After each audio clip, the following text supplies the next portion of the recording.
special commission joint meeting between the Port Advisory Committee and the Port Olympia Commissioners, being held at the airport terminal building out in Stormwater, and we would like to try to get through this as quickly as possible.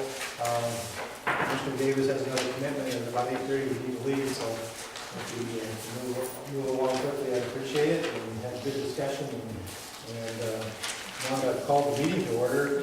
The items under consideration tonight are listed there. There are 5. We cannot add to the agenda because this is a special meeting, so we have to deal with the 5 that are there. We can always remove from the agenda, but we cannot add to it. So, item number 1 is a request to change the Board Advisory Committee name. And so, I understand the PAC has had considerable discussion on this, and so maybe I should turn it over to the chair. And well, I'll defer to our specialist. Subject matter expert on names. So, after much discussion, we are recommending that the name of this advisory committee be changed to Port of Olympia Advisory Committee, and the acronym would be POAC. okay. And the reason behind that, you want to give a little history on that? Or? Yeah, the background here is, right now our acronym is PAC, PAC, which in many circles stands for Political Action Committee. And so even when one knows that's not the case, often after one says PAC, the reflex is to say, oh, it's a political advisory committee. Well, it's not. It's really a citizens advisory committee, and it advises to the Port of Olympia Commissioners. Yeah, and I want to make it clear when we say we, there was a divided vote. It was 5-3-2, and I think you forwarded the spreadsheet to the commissioners. And I want to speak against the suggested change because I attended the meeting of the commission on the snow day out here and heard a long discussion about the Port of Olympia being a name that was too narrow, and when in fact the port serves the entire Thurston County. And this new name has the same problem, Port of Olympia Advisory Committee. It solves the PAC, mislead, the fact that PAC is misleading, but it creates a new problem in that it makes it sound like we're only concerned about the water Port of Olympia, whereas most of the jobs, most of the real estate's out here, which is, I know this is also called the Olympia Airport, but the whole county is interested in the affairs and economic development mission and recreation and things. How many different options were on the table? So the number 2 winner, or second choice, or second place winner was Port Citizens Committee, so that would be PCC, so that was second. And actually the one that I voted for, and didn't make it, was the Independent Citizens Committee. And then there were actually 2 votes to keep Port Advisory Committee, keep the PAC. So, Well, Claudia brings up the point about we're a countywide port. What if we had a countywide port advisory board?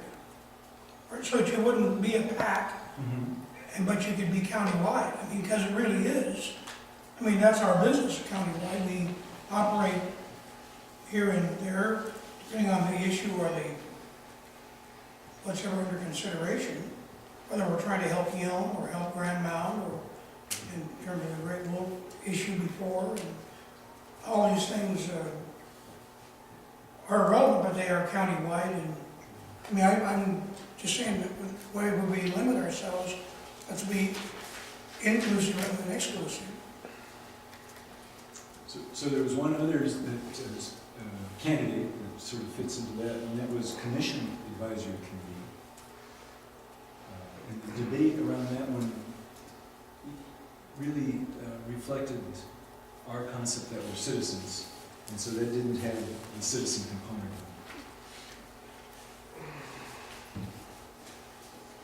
But that was mine. I didn't get any votes. Okay. Any other comments? Or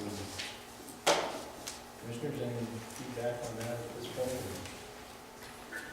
Well, is the submittal gonna be put before us, and then we'll have to wrangle about that and massage it and make a decision?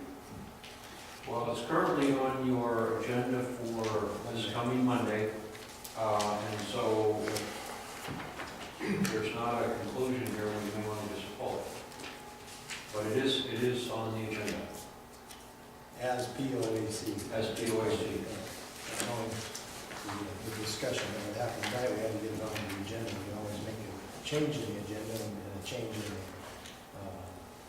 the resolutions but as we move forward. So. Mr. Hager, was unanimity amongst us all to get away from PAC for the obvious reason, but when it got to Mutton, we might be called. It's not unanimous. And actually, it turns out when we did the secret vote, there were two people who wanted to stay with PAC. So I think we had, what, So it 12? wasn't unanimous? Yeah, it was, we had 12 votes, we had some absentee voters called in.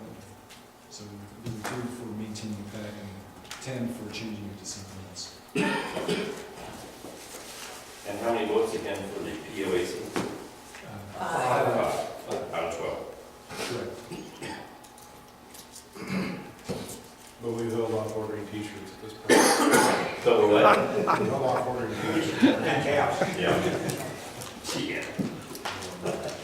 Well, I think we kind of left that up into the committee's discretion to call themselves. Let me go back. During the presentations we went out into the community, I heard some of the same comments about PAC from several of the community members that gave the comments afterwards and had discussion, and I know several of you heard the same thing, and that's kind of where it came up, that well, maybe that's something that we should undertake and come up with a name that's more fitting to what you're doing. And so, I mean, I don't have heartburn on any of the 3 or 4 that were suggested here, but I think that if there's a clear front runner, and I don't know if 5 is a clear front runner, but I think that you need to have some identity more with that you're not a political action, political action. I'm perfectly content with Port of Olympia Advisory Committee, or if there's another name, I mean, we didn't get involved in it. What we call you needs to fit what you're doing. Currently, we are the Port of Olympia, even though it is a county-wide port. I'm comfortable with that designation. So. Were all the Port Advisory Committee members present when that vote was taken? You had 5? Oh, We did electronic, right? yeah, it was electronic voting. So you got everybody's, Yeah, Twelve everybody, votes. as far as I can tell, everybody voted only once. And once only. We did. Yeah, we did early now. Since I have something deeply at stake in this whole contest, I just want to propose to the PAC that they go back and reassess this whole thing, because I've got some big personal stake in this. Well, you haven't paid off yet. Well, because nobody told me who Nobody the winner was. fessed up And with this, that. this discussion is evident that the winner still won't step up and tell me who they are. Well, we formed a pact among ourselves. And we're not going to come forward until you give us each a fine bottle of water. Okay. See, that might be the case. I vote So, I'm in favor of moving forward. I mean, if you ask me, my gut feel is to go with what the committee has come up with as the top front runner, and so. Remind me again, it was a 5-5-2 vote I heard? No, it's 5-3-2-2. 5-3-2. And you're gonna make the decision, it sounds like on Monday, is that what you said? Well, it's on the agenda for the commission to decide whether they want to approve it or not. Well, in the sense of support or non-support, I would hope there would have been at least 7 votes for one name, so at least there'd been a majority of people in support with a preference. Now, I mean, if we're gonna wait, and if we're gonna take their recommendation, we don't have a majority of the PAC giving us their recommendation. It's a less than half. You know, and I know, like I say, if we're gonna try and communicate to the citizens this county that we're a county-wide entity and these people are representing the whole county, we ought to be trying to figure out something that's expansive rather than limited. Because the Port of Olympia, again, the advisory committee addresses what is perceived as the Port of Olympia, the waterfront port. A lot of people don't know that the airport is operated by the port. They don't know about the marina. They don't know about the real estate business that we do in leasing. They think that the Port of Olympia is run by Olympia. I think the port, at least in my own, has done a great job with the public relations work that they've done.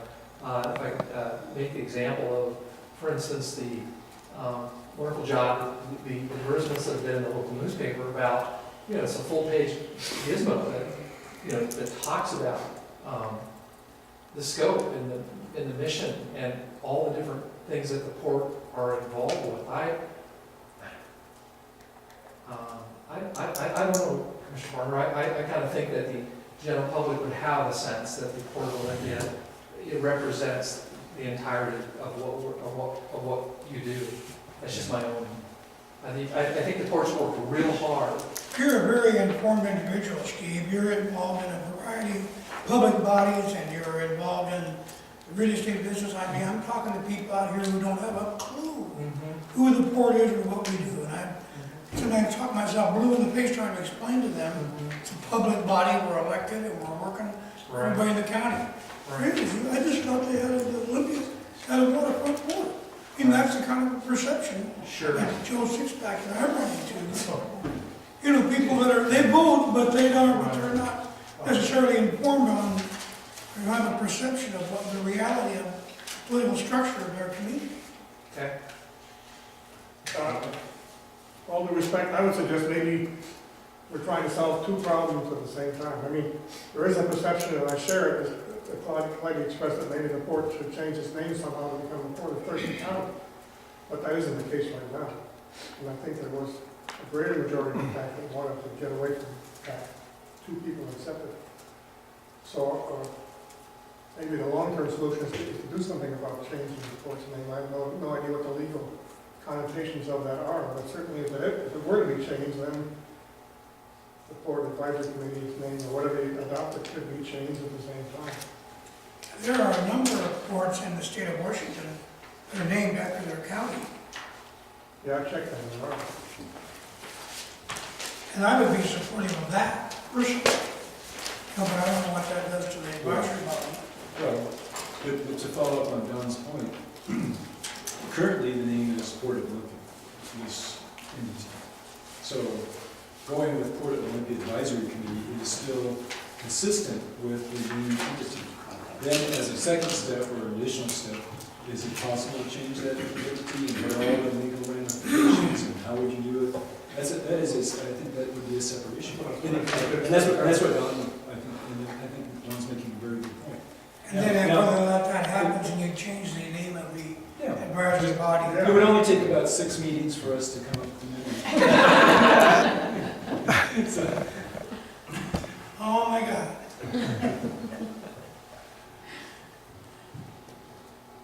Do you want to let it soak over the weekend and deal with it on Monday, or do you want to, so we pull it? I mean, I don't know. Like I say, I had hoped there'd be at least. Well, I think there's a valid point raised here in the fact that we still are called the Port of Olympia, and we don't. I mean, we've been through, this is the 3rd name change, I think, of the PAC as it is today. because it was port planning and something else committee back in 1995, about 2008, then we changed it to PAC. Anyway, this is about the third name change, so I mean, changing the name is not something we can't do, it's something that can be done after 6 meetings of the individuals, so.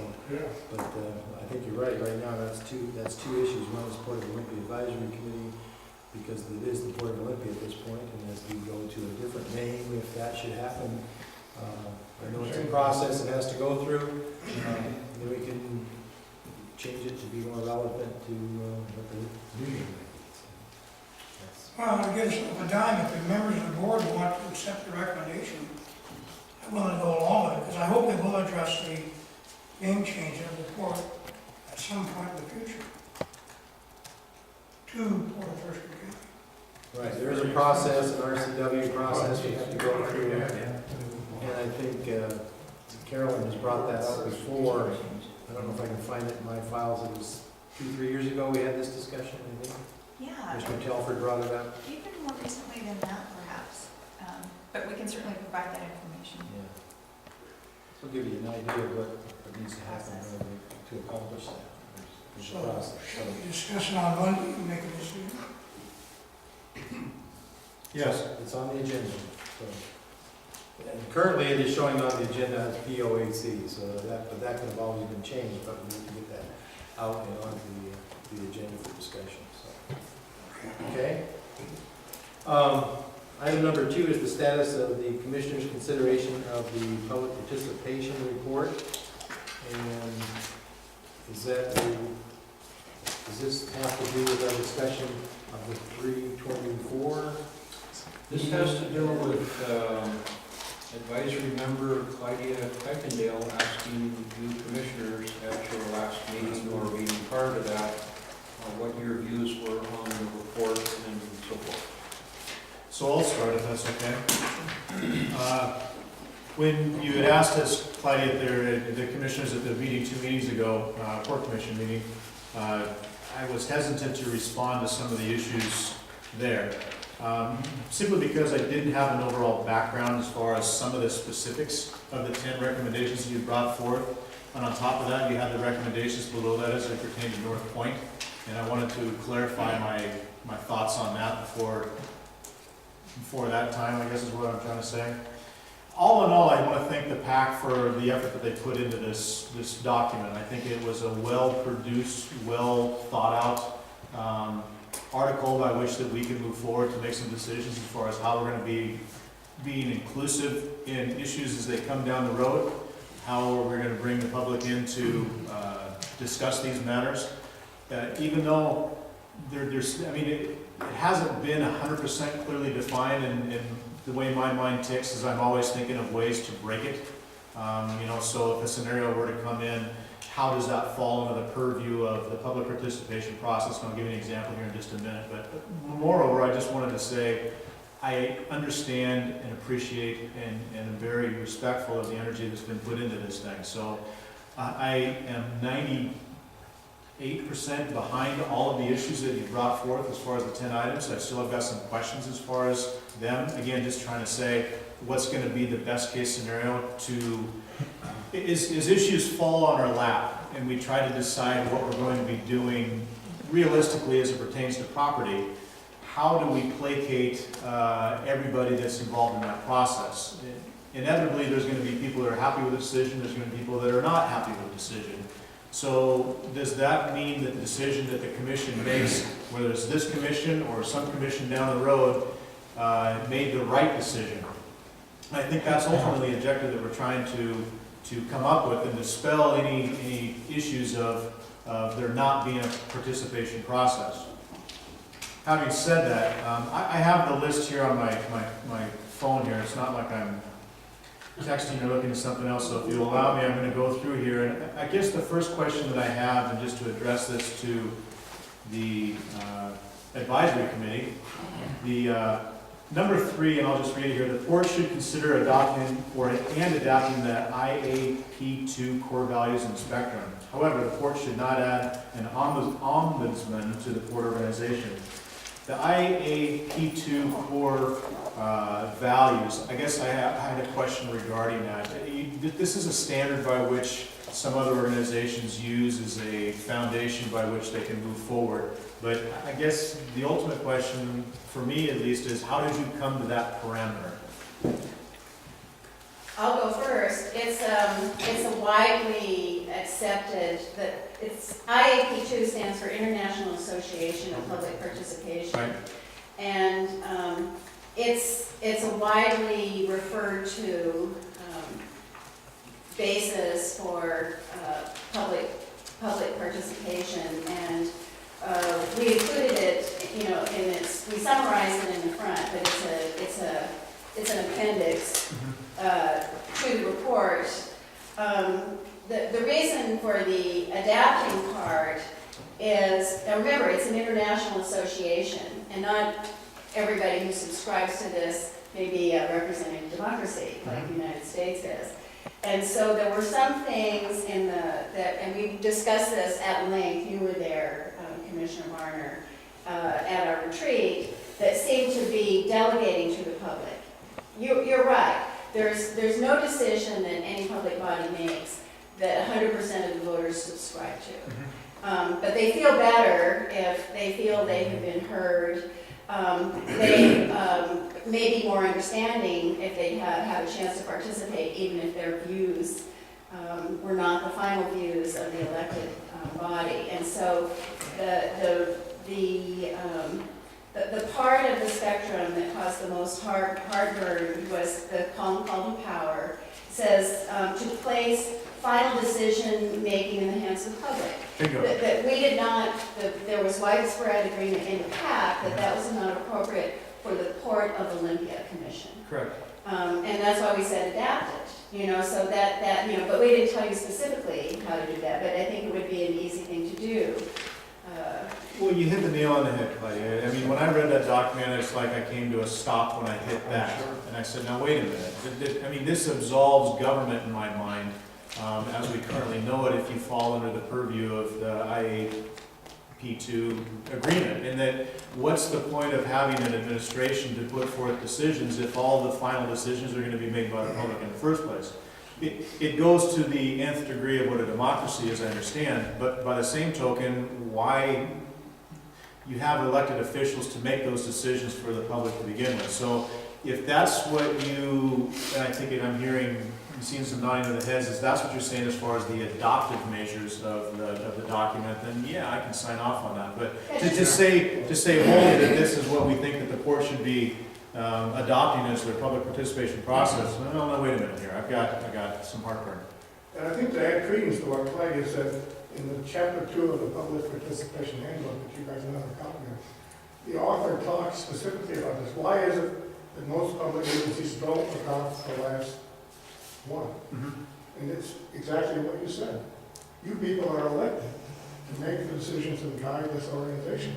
And so you're not going to delegate to the public the full authority to make those decisions. And he said most public bodies do not adopt the last one for that reason. So I think that validates what your concern is. Okay. Frank, I know, but let me ask you this question. Were there other pieces of the document that you felt should be excluded? No, and in fact, even in the Empower column, they have techniques, citizen juries, ballots. We think those are good things, you know, in terms to determine whether the decision you're making, you can still make a decision that's not publicly popular. Sure. The public market is a perfect example. Swantown is opposed. You know, now both decisions turned out to be visionary by the commissions who made them. But, you know, a citizen jury or a balloting process at least gives you information on where those polled, which may be representative or not representative, actually stand. So, but our focus was on the last column, which we felt went too far in the context of the Port of Olympia.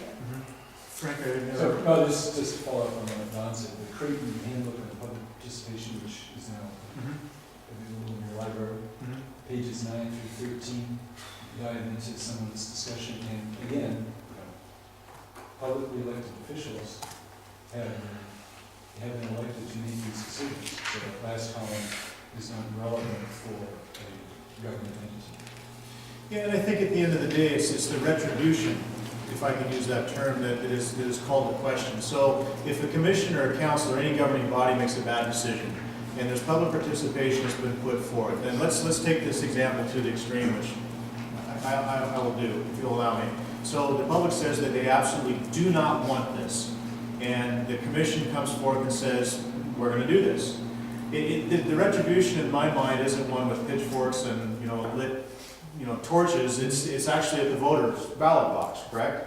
I mean, at the end of the day, they can be voted out. That's where the retribution comes into play. So I guess that needs to be at the forefront of decisions also, is where you take public participation and you go down that road, and if the commission or any governing body ultimately decides that that's not the direction they'd like to go in the first place, what happens next?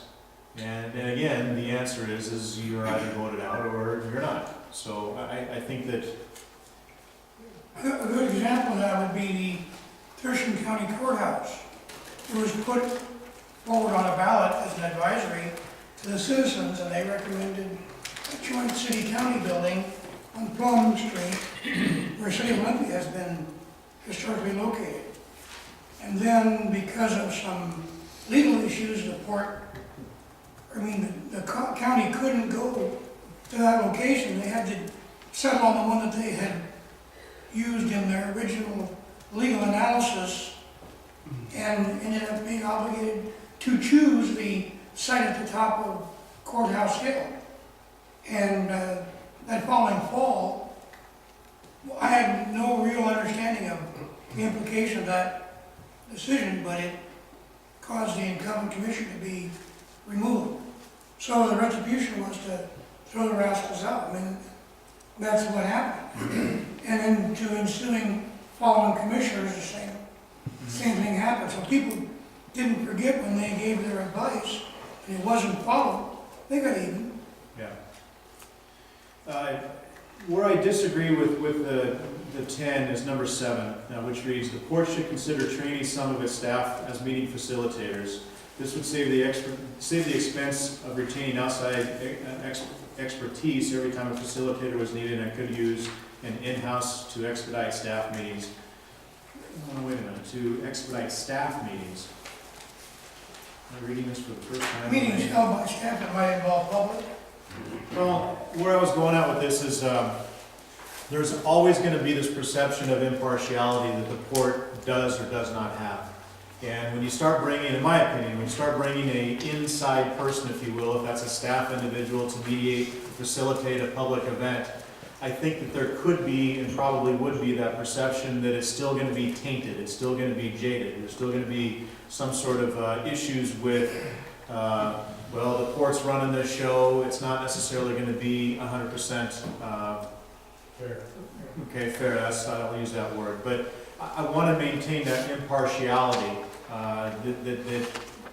The last thing that I would ask for us to do is put us in a position where that it can be questioned on whether or not there was that fair and balanced, unbiased opinion that was done during the course of the conversation. So I like the direction as far as the saving money is concerned, but I think in the end it could cause a problem, in my opinion.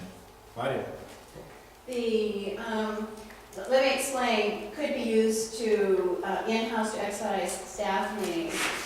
What we were thinking of there is staff met with some of the people who signed the petition to suspend the North Point development, and those were the only people who were there at those meetings. We think it would be better, so when those kinds of meetings are requested, and the issue is controversial, is for staff to meet with people who have other viewpoints in the same room, so you can have an open discussion. And that's where facilitators never decide anything. True. And a trained facilitator leaves the participants with the feeling that they have been heard. Staff doesn't make decisions on important issues like North Point. That's what we were thinking of when we say staff meetings. So that instead of staff meeting individually with citizen groups of different perspectives, if they met in the same room and performed facilitation, between groups of citizens who have different viewpoints. So that was the thought behind that. I was part of the instigator of this, because I've been a facilitator for 20 years for meetings. I started doing them inside our organization before I retired. I've done lots of others. I don't think I'm as good as many people, but I've done a lot of them. And there's no question in my mind that even for internal staff meetings, if there's a bunch of staff sitting around the table and the head of the group is part of the discussion, that it's very difficult for them, in my view, often to both participate in the discussion and manage the discussion so everybody gets heard. Often a facilitator can be very helpful in that sense. And additionally, when you go outside the organization for a public meeting, for example, you're very right. The question would have to be answered, is this really going to be a very contentious issue, in which case we want to get somebody who's unbiased, or is it something that is less contentious? When I interviewed the Port of Seattle about public participation, I asked the woman, do you have in-house trained facilitators? Do you use outside facilitators? And she said, if it's not too contentious, one of us we're trained, we might do it. If we consider it an issue that's going to be sort of contentious, we definitely go outside. And so that, some sort of policy would have to be put together as to when you do which. If there's more explanation you want, but anyway. No, the new person. I need to look at the person, even when you do it in-house, as Claudia said, it's not, the person facilitates, they can't really be part of the decision-making process. They're just managing the process to make sure everybody has a sense, gets a chance to have their airtime, and to make sure that the person that's ahead of the organization is getting the kind of questions answered that he or she needs answered. So the vision wasn't so much of a port staff individual facilitating public meetings, it was more so facilitating in-house port meetings. It would depend on how contentious the public meeting was considered. No, we meant staff meetings with the public, and that's, I apologize, it's ambiguous.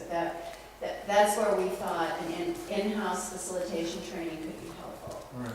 But it wouldn't be necessary if you're meeting with different groups and different viewpoints separately. You only need it when you get people with differing viewpoints in the same room. But that could, a lot of times, differences of opinion arise from misunderstanding of facts. And once you come to agreement on facts, then you can come much closer on the policy decision based on those facts. I mean, because honestly, as a member of the advisory committee, despite the excellent efforts, which are getting better all the time to publicize who the port actually is and what it's doing, there are a lot of misimpressions out there.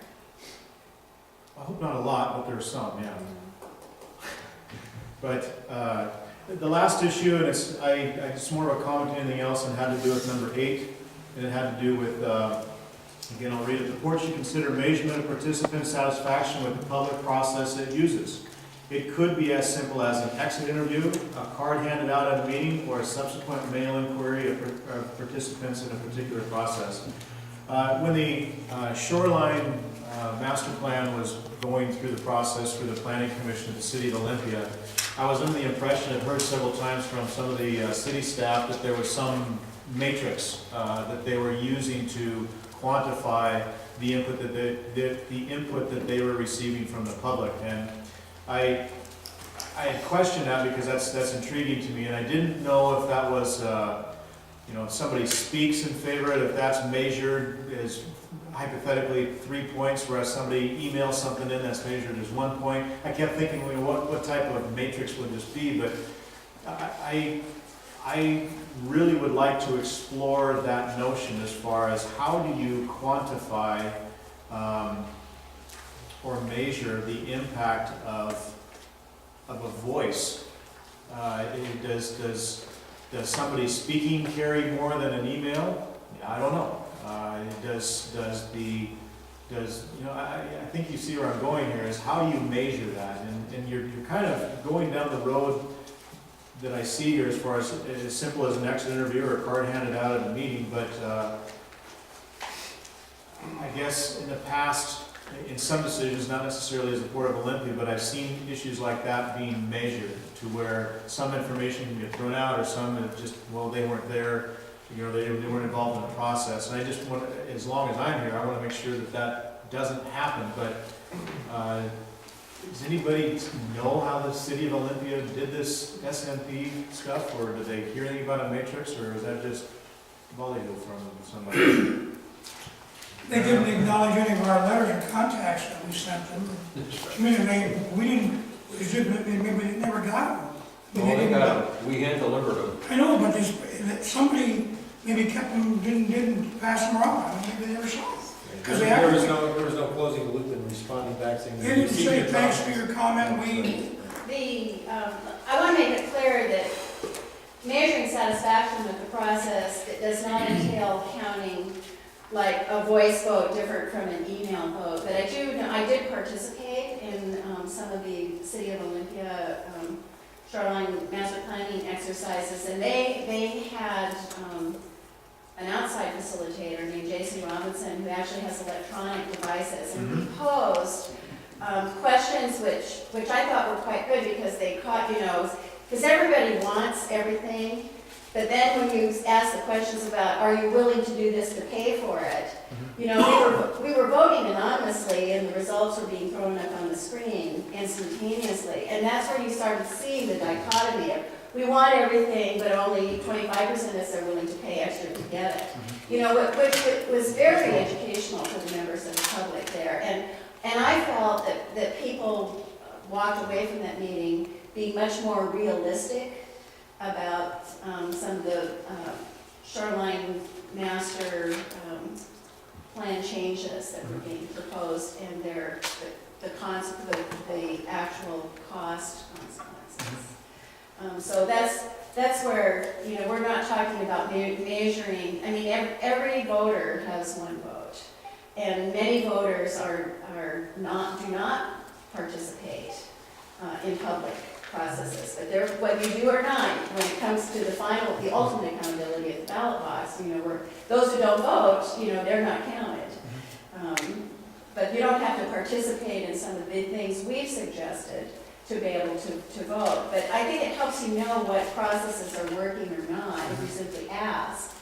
For example, you did pass out comment cards at the public houses that were held for when the North Point proposal, multiple proposals were put forward. And that was a great source of information for the court, because then you could see that some people wanted things different than what were being proposed. So that's all we were getting at is, it's just a measurement, but not, we weren't suggesting that one form of participation should be weighted heavier than another form. Got it. But again, I'll reiterate, I appreciate everything you folks have put forth on this. I look forward to carrying this document forward as we finalize what we're going to come up with as far as the public participation. A lot of valuable input was put into this. I did have some heartburn as far as the IAP2, but it sounds like that substantiated in the way that I felt also, that we are still a governing body. But again, thank you for your efforts that you put into this thing. well, I indicated to Patty at the public meeting that I was generally supporting of all 11. I sat down and tried to write responses or comments on each of them. I only got halfway through, and I got sidetracked with some personal things and didn't really finish that process, which I will attempt to complete this week before the meeting on Thursday. And I have to say that when it relates to item 3 about the ombudsman, I don't think any of us are capable of being able to be around and get enough contact and enough exposure to the citizenry and the voters and the concerned taxpayers to get a good sense of what they want or what they think, how they're feeling. So I tend to personally believe an ombudsman would be a benefit to be able to funnel and guide information to us, as people will want to contribute their thoughts or comments to someone working for the port whose job it is to help collect that information.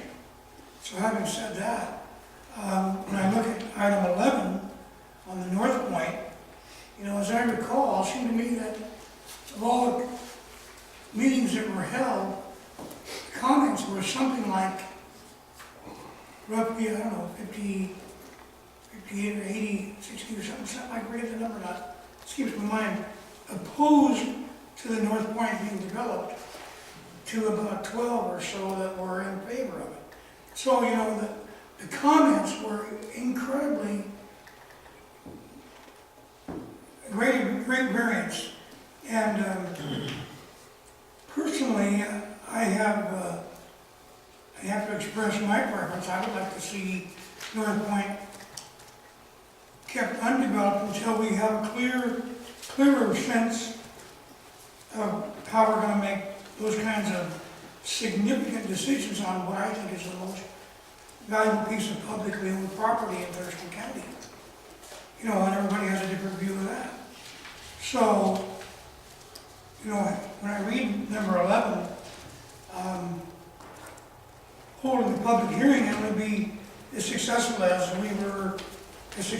we were in getting the word out. They wanted people to come and talk to us and tell us their preference, because a lot of people say, well, you can go and give your opinion, but they don't listen to you anyway.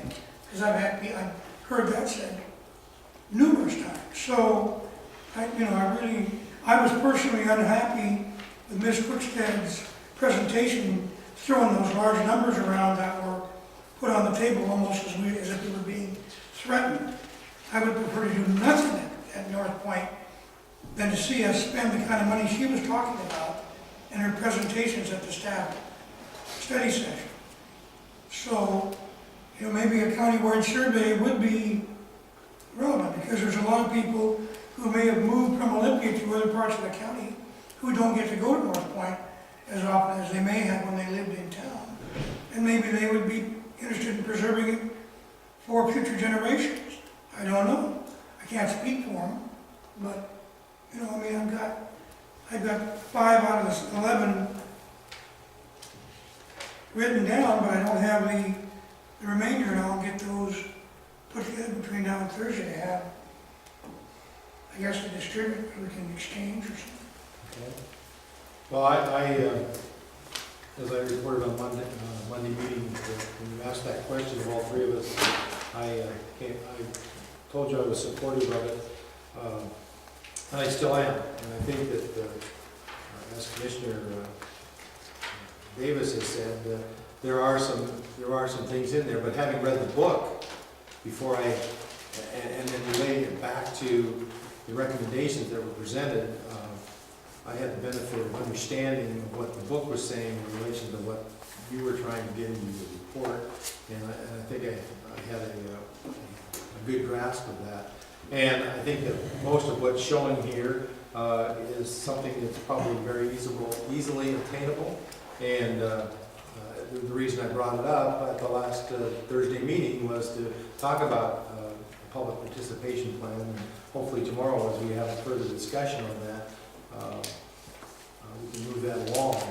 And I've got some ideas that I'll express at that meeting tomorrow on that regard. So I'm very supportive. I think you've done a good job. I think you've brought out highlighted some very interesting things in here, gave us some things to think about and to move forward on. And some of them are very easily attainable. Some of them are going to take a little bit of time to do, but I think that out of the 11 recommendations that are on the page that I have anyway, are easily attainable. And so I'm in favor of moving forward on this thing and to bring it to take what you've started and refine it and come back with a plan that the Commission can hopefully come to consensus on, that will move us in a direction that will allow for those things such as North Point development and some of the other projects that are going to be coming along of a development nature that are going to impact citizens in Thurston County.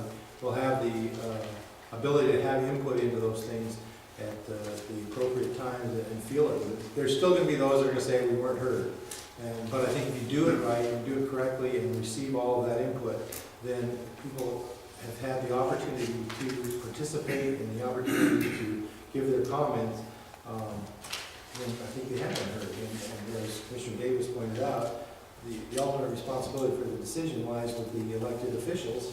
And if, I don't know that I would use the term getting even, but if it's not something that the community is happy about, then of course there's always the ballot box every 4 years to voice their displeasure. And I think that's a right we all have as voting public to deal with those issues at the ballot box.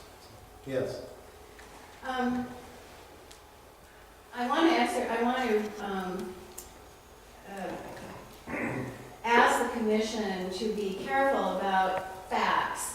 Earlier in our meeting, there was a difference of opinion about the wrap-up of comments on North Point. And, the independent team, determined that the source of the figures on the North Point comment in this report were those presented to the commission on November 9th, which was very shortly after the open houses. There may have been other comments subsequently that were not shared with PAC. And obviously the issue of North Point continues, which is why a survey, laying out some alternatives might go forward, because other facts have changed since those comments were made. For example, we know that KGY, a lot of the comments, the initial comments, were concerned about whether KGY would be preserved as this historical radio station. That concern has gone away because KGY has said they're not renewing their lease, they're going to allow it to expire. Which means the definition of North Point is suddenly different. There's the property that MGR made a bid on, but now there may be additional property. Again, and the 250 signatures, that's a lot of people requesting suspension. On the other hand, there's 140,000 voters in this county. So that's a very, very small, that's not a representative sample. We know North Point is controversial. So I think everybody has to be careful about throwing figures around about who's in favor and who's against. And, you have to say, at this time, there were 45 comments, and this is how they rack up. Yeah, and even the 250 may not feel the same, now that they know that KGY is leaving. I want to add a couple of things. I was encouraged by your three guys' discussion, and hope you find a way to move ahead, and it sounds like you will. I'm the guilty party in the report that suggested you retain a qualified, experienced public participation expert to advise you, because I'm convinced as you, figuratively speaking, wade into the swamp and figure out what you want to do and what you don't want to do, kind of question you were raising, Jeff. It would be helpful for you to know from a practitioner what other groups have done and how they've dealt with these problems. So I really do advocate you consider a third-party coach that has experience in this at some point. I think that would be very helpful in sort of getting you where you want to go as quickly as possible and avoiding pitfalls that you might later regret. Before we leave this, I just want to be also on record as expressing my appreciation for the time and effort and amount of energy that all of you put forth to get this document to us. I really think it's well thought out. It's a thoughtful document, and I appreciate your time and energy and effort to give us a pretty comprehensive view of the points of view, representation that you bring to the table. So I want to say thank you on my behalf as well. Any other comments? We'll move on and we'll have further discussion tomorrow. Status report on the real estate reinvestment task? Oh, we were point on that, Commissioners. Good evening. We've had a change of chair in this subcommittee, so I do apologize. Maybe in with this committee not moving as quickly as we thought it would. But with that said, I think we're making headway with it. I feel that as a consensus, what has to happen at this point is I believe the subcommittee needs to prepare a draft report. In our earlier meeting tonight, there was some very, very good input from some of the PAC members of what needs to be involved in that report. And after that report and draft is done, is to bring it back to the PAC for their blessing, if you will, before we submit it to you. So we are still in the process of, developing. If we think we have a clear understanding, and that has been maybe one of our challenges is having a clear definition of what our directive, what we were charged with from you folks, and I hope we're getting there with it. That's where we're at. And who is on the subcommittee now? Myself, Riley, Heber, Frank, and Jim.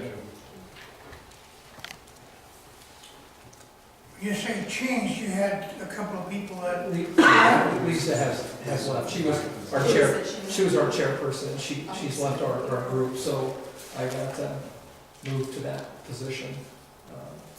I hope we're on point with this. I mean, I know it's always a challenge. I feel, am I at liberty to, I don't wanna. So our draft report has a scope statement in it, and once the advisory committee has reached a consensus on the content of the draft report, there's still a couple of issues that we're going to iron out. then you forward it. And we forward it to you, and the first paragraph is what we think our charge is, what our tax is. So if you sharpen your pencil at that point and start, modifying it, then that, but we're going to give you a tangible product that you can, Beat up. yes. Sure. That's fine.